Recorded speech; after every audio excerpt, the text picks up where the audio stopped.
Hello दोस्तों। आज हम फिर से बात करने वाले हैं बीपीएससी शिक्षक बहाली 2.0 परीक्षा की। तो जैसा कि आपको पता है कि पीजीटी का पेपर हो चुका है सभी सब्जेक्टों का। तो पेपर तो काफ़ी जो है टफ बताया जा रहा है।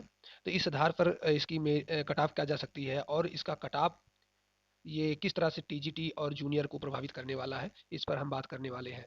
तो जहाँ तक मेरे संपर्क में आया है, बच्चों ने बताया कि बहुत सारी जो है कठिनाइयाँ इस वाले पेपर में हुई। यानी पीजीटी का पेपर जो था उसका लेवल थोड़ा हाई था।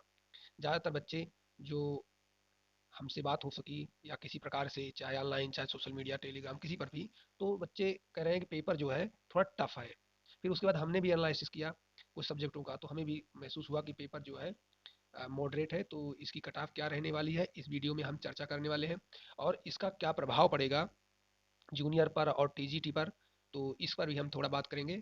और इससे पहले हम आपसे बात करेंगे जो पिछली कट ऑफ रही है, उसके आधार पर हम कुछ थोड़ा अनुमान लगाने का प्रयास करेंगे, जिससे कि जो कट ऑफ हो एकदम उसी के इर्द गिर्द हो, जो हम जो है अनुमान लगाएं उसी के इर्द गिर्द रहे। तो इस आधार पर जो है हम बात करने वाले हैं।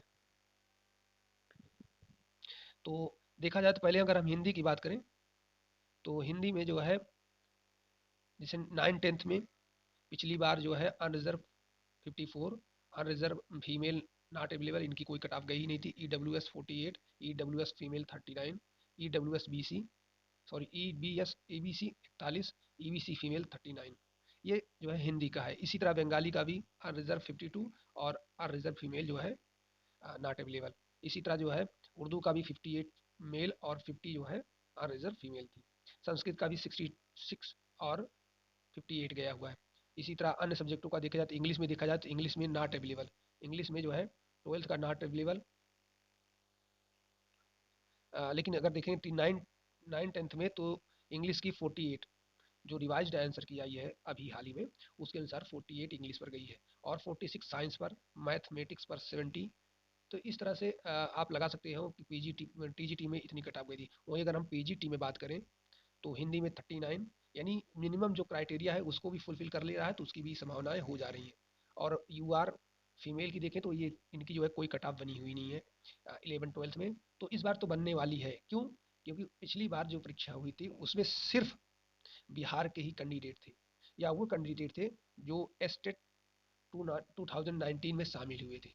उसके बाद से कोई स्टेट हुआ नहीं, तो नए बच्चे उसमें इनरोल नहीं हो पाए। लेकिन इस बार स्टेट भी हुआ है और 90% रिजल्ट भी रहा है। तो इस आधार पर जो है जो अदर स्टेट के कैंडिडेट्स हैं उनके आ जाने से अब अनरिजर्व, चाहे महिला हो चाहे पुरुष हो, दोनों में ही कटाव बनने वाली है।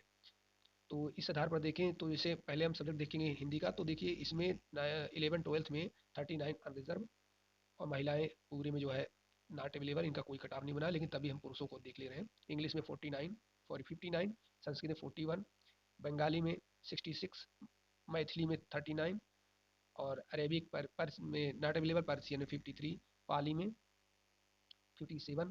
तो इस तरह से बनी हुई है। वही बात करें मैथमेटिक्स में तो जो है 51।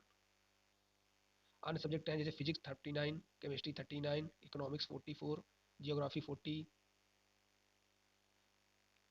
Psychology 39, sociology 39, philosophy 39, political 39, home science 40, botany 39 and geology 51। तो इस तरह से पुरुषों की जो है कटाफ बनी हुई है और महिलाओं की कटाफ नहीं बनी हुई है। और ये पेपर भी उस समय जो है हुआ था उसमें बच्चे बता रहे थे कि वो पेपर थोड़ा टफ था। लेकिन इस बार भी जो पीजीटी का पेपर अब देखने में आया है वो भी मॉडरेट है, इजी तो नहीं है लेकिन मॉडरेट टू टफ हो सकता है। क्योंकि बच्चों की तैयारी के ऊपर निर्भर करता है कि वो पेपर कैसा रहा। इजी है तो ज़्यादातर लोगों के लिए इजी हो जाता है, लेकिन अगर टफ होता है तो फिर वो ज़्यादातर लोगों के लिए टफ हो जाता है। तो आज हम बात करने वाले किस पर, कटाव पर। जैसे अगर हिंदी की बात करें तो पेपर के एनालिसिस के आधार पर हम ये कह सकते हैं कि पीजीटी में जो है कम से कम इस बार अदर स्टेट के आ जाने से जिनका भी मार्क्स जो है एवं 60 बन रहा है, कितना 60, वो बच्चे जो है इस बार जो है पीजीटी में शामिल हो सकते हैं। 60 क्योंकि पेपर जो है टफ भी था और इजी कह सकते हो, जिसकी अच्छी तैयारी थी उसका इजी भी पड़ सकता है। लेकिन इसमें number of candidate seat seat के अकॉर्डिंग कम है और अदर स्टेट की बच्चे कम है। तो इस आधार पर इनकी जो है जितनी भी सब्जेक्ट हैं, चाहे वो हिंदी हो, चाहे अंग्रेजी हो, चाहे संस्कृत हो, चाहे भूगोल हो, चाहे इतिहास हो, चाहे गणित हो, चाहे साइंस हो, या कोई भी साइंस से अंदर आने वाली जितने भी सब्जेक्ट हैं, सभी की मैं बता रहा हूँ 60+5 कर सकते हो। यानी 60 से 65 के बीच जितने भी लोग आ रहे हैं, उन सभी का जो है इनमें होना स्वाभाविक है।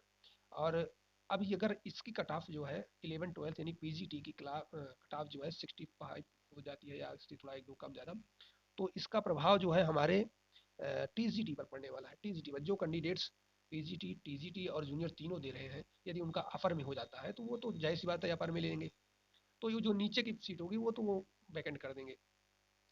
तो ऐसे में जो है जो वेटिंग लिस्ट जारी करने की बात कही जा रही थी, उसमें कुछ बच्चे जिनका जो है जूनियर में 75 है या 75 पे डाउन है, वो भी आ सकते हैं। कुछ सब्जेक्टों में 65+ जो भी हैं वो भी आ सकते हैं। फीमेल का तो एवरी सब्जेक्ट में मैं दावे के साथ कह सकता हूँ कि 70 के ऊपर किसी भी परीक्षा में नहीं जाएगी, सभी में, क्योंकि 50% रिजर्वेशन, उसके बाद जो है महिलाएं अदर स्टेट से बहुत कम ही जा पाई हैं।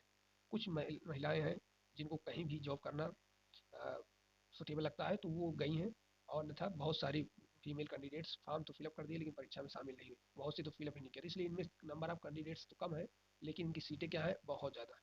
तो इस आधार पर इनमें जो जो भी महिलाएं 70 नंबर्स मार्क्स कर लेती हैं किसी भी जूनियर में, टीजीटी में या पीजीटी में, उनका सिलेक्शन तय है। तो इस आधार पर आप लोग अपनी आगे की तैयारी करिए। संस्कृत की बात करें तो संस्कृत पिछली बार जो है 59 गई थी, तो इस बार जो है मैक्सिमम, थोड़ा बच्चे संस्कृत क्या होता है, संस्कृत थोड़ा इस बार थोड़ा सही पूछा गया, तो ये जो है 65, संस्कृत जो है 65 ये भी रहने वाली है। इससे ज़्यादा नहीं, इससे एक दो कम एक दो ज़्यादा, बस +2 कर दीजिए, ±2 कर दीजिए, बस इससे ज़्यादा नहीं जाने वाली है। वहीं अगर बात करें जियोग्राफी की, तो जियोग्राफी में भी बहुत ज़्यादा डेटास पूछे जा रहे हैं और भी अंदर की बातें पूछी गई हैं। और बात रही सामान्य पेपर की, जो जनरल स्टडी थी, उसमें सभी की जो है लंका लग गई है, तो उसमें किसी ने बहुत हाईएस्ट मार्क नहीं गेन किया है। सभी बच्चे 20 to 25 के बीच रह गए। कोई बच्चा हो जो बहुत ही अच्छा रहा हो इसमें, तो उसके 25+ गए होंगे, नहीं सभी बच्चे 20-25 में ही जो है। अगर इतिहास की बात कर लें तो इतिहास में भी बच्चों ने अच्छा मार्क्स किया, लेकिन इनकी भी 70, इतिहास की 70 से ज़्यादा नहीं जाने वाली है। और गणित की बात कर लें तो गणित में कैंडिडेट्स कम है और सीटें भी सही है, तो इसमें भी किसी हद तक जो है बहुत ज़्यादा नहीं जाने वाली है। तो आप लोग अपने अपने तैयारी करिए, आप कभी भी जा सकते हैं। गणित में भी देख लेना कि इसमें भी जो है मोर देन 70, इससे एवं नहीं जाने वाली है। यदि आपके 70 मार्क्स हैं तो आप अपने जो है डॉक्यूमेंट्स को रेडी करना शुरू कर दीजिए। अब बात करते हैं कि इसका प्रभाव क्या पड़ने वाला है जूनियर पर। ज़्यादातर बच्चे अ, जो जूनियर पीजीटी में इनरोल हुए हैं वही टीजीटी में भी इनरोल हुए हैं, वही जो है जूनियर में भी इनरोल हैं। कुछ बच्चे हैं जो जूनियर में, सिर्फ जूनियर में है, तो इस आधार पर वो बच्चे जो जिनका अच्छा नंबर जो है जूनियर में आया हुआ है, टीजीटी में भी आया हुआ है, वो पीजीटी में भी अच्छा नंबर ला रहे हैं, तो जाहिर सी बात है अगर इनका अपर में होता है तो वो लोअर को जो है वैकेंट कर देंगे। जब वो वैकेंट करेंगे तो इससे क्या होगा कि जो जूनियर की कट ऑफ, जो फर्स्ट कट ऑफ है, जो हमने अनुमानित किया है 70, मैक्सिमम 70, वो जो है डाउन होगी।